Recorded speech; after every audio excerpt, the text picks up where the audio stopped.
And then yung mushroom.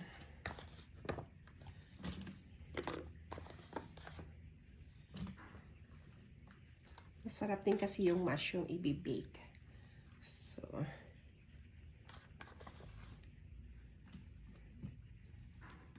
and then, ito yung seasoning ko.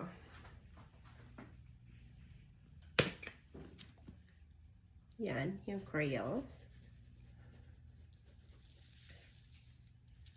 Para may lasa siya.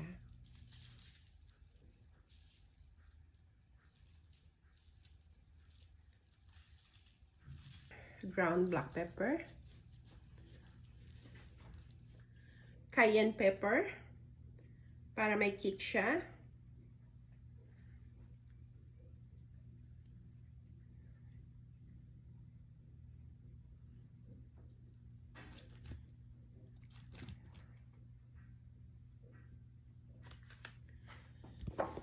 And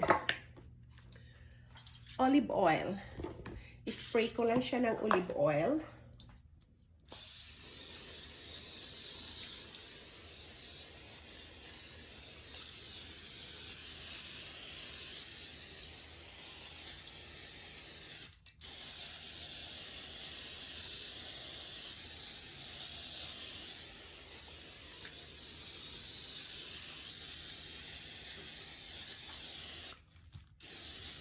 Hindi ko na siya ihalo.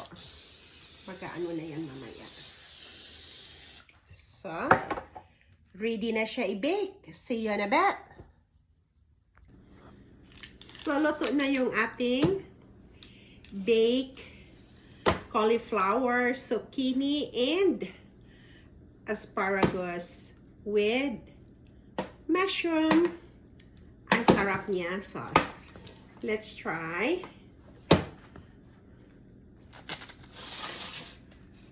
That you guys can see it.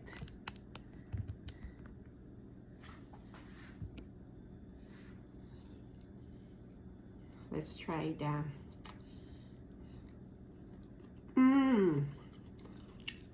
crunchy pa siya. Gustong gusto ko yung crunchy niya. At saka, let us try this.